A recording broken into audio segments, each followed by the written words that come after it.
Être non-client, se fermer un peu des portes aussi. En fait, on t'attend à ce que tu signes, c'est naturel.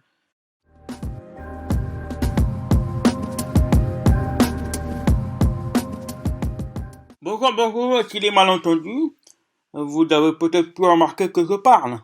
Je suis en effet ce qu'on appelle une personne sourde oraliste. Donc effectivement, une personne sourde peut savoir parler, et pour cela, pour plein de raisons. Par exemple, une surdité peut intervenir très tardivement à l'âge adulte, et la personne savait donc déjà parler. Dans mon cas, je suis sourd depuis que je suis bébé. J'ai grandi dans une famille entendante. Donc j'ai appris à parler avec mes parents et j'ai été encadré pendant une dizaine d'années, plus ou moins régulièrement, par des orthophonistes, afin d'apprendre à parler, avoir une bonne diction et savoir prononcer certains sons. C'est ça que certaines personnes sourdes, comme moi, n'ont jamais entendu leur voix. Parce qu'en effet, même si j'ai des appareils, je n'entendrai jamais les sons de la même manière qu'une personne entendante. D'ailleurs, certaines personnes sourdes vont peut-être avoir une diction qui vous semblera originale, ou même peut-être que vous vous direz, oh, c'est une personne étrangère, enfin, je ne sais pas. Mais s'il vous plaît, dans tous les cas, si votre avis n'est pas sollicité, abstenez-vous de nous faire une remarque sur notre voix. De plus que cette voix peut être même un complexe pour nous. En tout cas, c'est mon cas. Certaines personnes sourdes sont bilingues, c'est-à-dire qu'elles savent parler et signer. Ce n'est pas mon cas. Je sais d'ailleurs qu'il y a certaines personnes dans la sphère Instagram, dans mon entourage, qui se reconnaîtront, qui gardent un espoir pour que j'apprenne à signer. Ne vous inquiétez pas, cela arrivera bien un jour. Mais plus sérieusement, le fait que je ne signe pas est un détail important dans mon parcours, que ce soit personnel ou professionnel. Parce que quand je ne suis pas en train de faire des publications Instagram ou encore en train de scroller sur TikTok, et ben en fait, je suis cadre en entreprise. J'ai fait des études supérieures pour ça et savoir parler m'a permis de m'intégrer, d'avoir les mêmes codes que les entendants. Par contre, d'un autre côté, je n'ai pas forcément accès aux événements. Parce que même s'il y avait une personne interprète en LSF, je serais quand même isolé.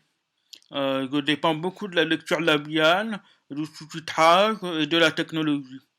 Dans mes études, je suivais les cours grâce à un Microsoft qui transmettait la voix du prof directement dans mes appareils, donc avec une amplification.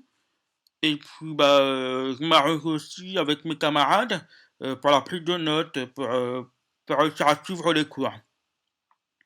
Dans le cadre de mon travail, j'ai la grande chance d'avoir des collègues qui me permettent d'être à jour sur les informations importantes sur le projet sur lequel je travaille. De plus, durant cette pandémie, on a dû passer au télétravail et donc on a bricolé une sorte de transcription pour que je puisse suivre les visioconférences. Et ah oui, aussi, mon entreprise a acheté des masques inclusifs, donc des masques où on peut voir la bouche. Comme ça me permettait de ne pas être exclu dans mon travail. J'ai beaucoup de chance de ce côté-là. Dans l'idéal, pour qu'un événement soit totalement accessible, il faudrait qu'effectivement qu'il soit bilingue, donc avec un interprète LSF, mais également par exemple surtitré, donc avec un écran avec des sous-titres à côté.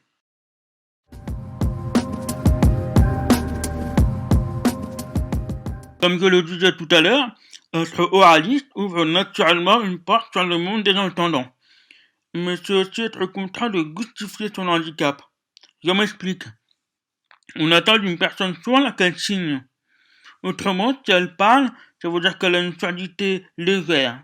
Surtout si on a appareillé. C'est assez ironique, je trouve. On nous demande de nous adapter à la société en apprenant à parler, mais on minimise du coup votre handicap. D'ailleurs, en parlant de portes, être non-signant, se fermer un peu des portes aussi. En fait, on t'attend à ce que tu signes, c'est naturel. On m'a déjà abordé dans un magasin, alors que je feuilletais tranquillement un livre, tu vois, et on m'a abordé en signant. Je me sentais trop gêné, j'étais embarrassé. Et donc, j'explique bah, je ne signe pas. Et à ce moment-là, je lisais une déception dans leurs yeux. Très subtile, mais elle était là, cette déception. Que les sources, ça se manifeste différemment, je dirais. Par exemple, l'année dernière, j'étais pour la première fois à la JMS, et j'ai une amie sourde là, qui m'a proposé de venir avec elle.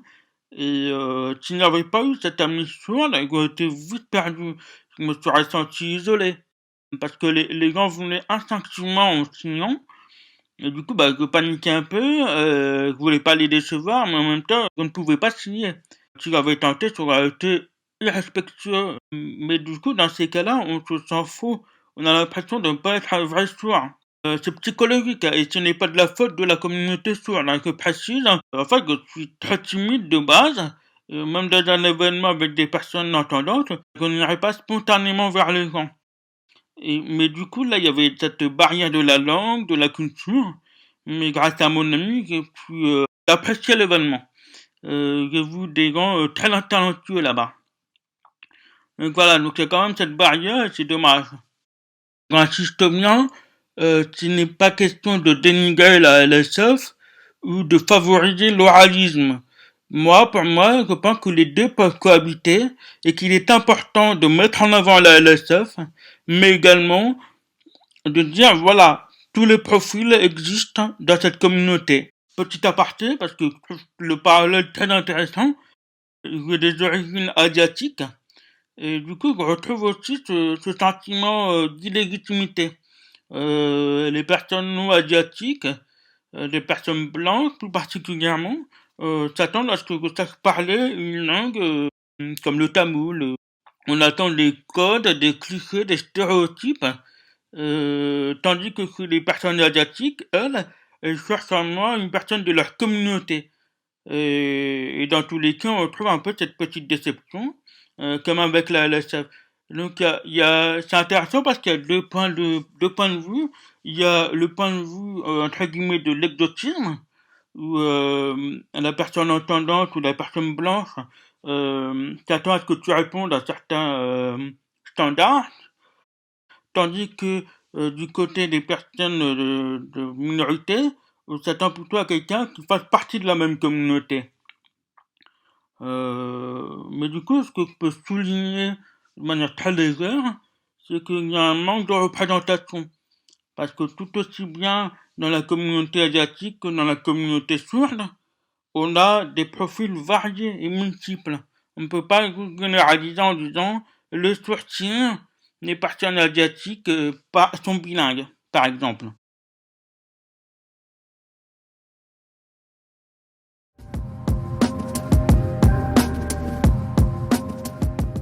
J'approche la trentaine et je voulais faire au moins un truc cool avant mes 30 ans. Du coup, je crée les malentendus. Non, plus sérieusement, mon objectif à la base, hein, quand je crée ce compte, ça partait en fait d'une certaine colère. Je voulais parler du manque d'accessibilité sur les réseaux, du style les stories où les gens parlent et moi, je peux pas savoir de quoi ils parlent ou encore les podcasts. Il y a beaucoup de gens qui partagent leurs podcasts, mais moi, du coup, j'étais dégoûté de ne pas pouvoir écouter. Il y a des podcasts avec des sujets super intéressants.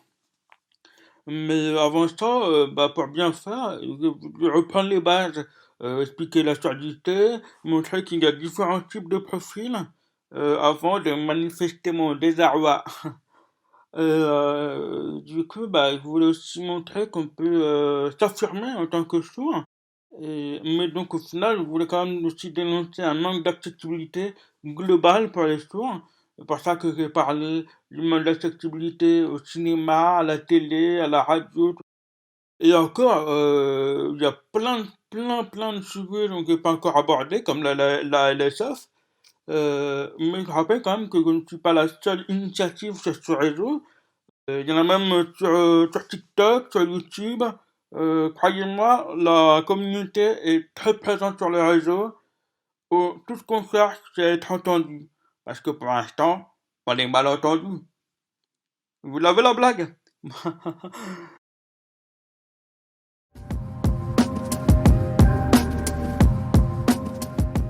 Il ne faut pas hésiter à parler, à sensibiliser, à gueuler même. N'hésitez pas à faire un énième compte ou une énième publication pour expliquer comment aborder une personne sourde, qu'il ne faut pas dire langage des signes, qu'il ne faut pas dire sourd-muet. N'hésitez pas non plus à ajouter un petit commentaire quand vous voyez une vidéo sur internet qui n'est pas accessible. Moi je me dis, au bout du 500e commentaire sur une vidéo, peut-être que les personnes réagira, qui sait. D'ailleurs, un petit message pour les personnes entendantes. N'hésitez pas non plus, vous, à envoyer des messages, à écrire des commentaires, à sensibiliser votre entourage. Parfois, nous n'avons pas la force de faire ça. On a l'impression de taper sur les gants, d'être la police. Moi, ça m'est déjà arrivé de me forcer mentalement à écrire 50 fois un message avant de l'envoyer, parce que j'avais peur de blesser la personne en face ou d'être trop dur, alors que je voulais tout simplement avoir la même accessibilité à son contenu. J'ai compris seulement en fin d'année dernière que c'est une charge en fait, que c'est une charge émotionnelle. J'ai quand même la chance d'avoir des amis qui eux-mêmes envoient des messages ou essayent de sensibiliser. Et vraiment merci à vous pour votre soutien. Merci de m'avoir suivi. Merci à Steinlife de m'avoir interviewé et à très bientôt.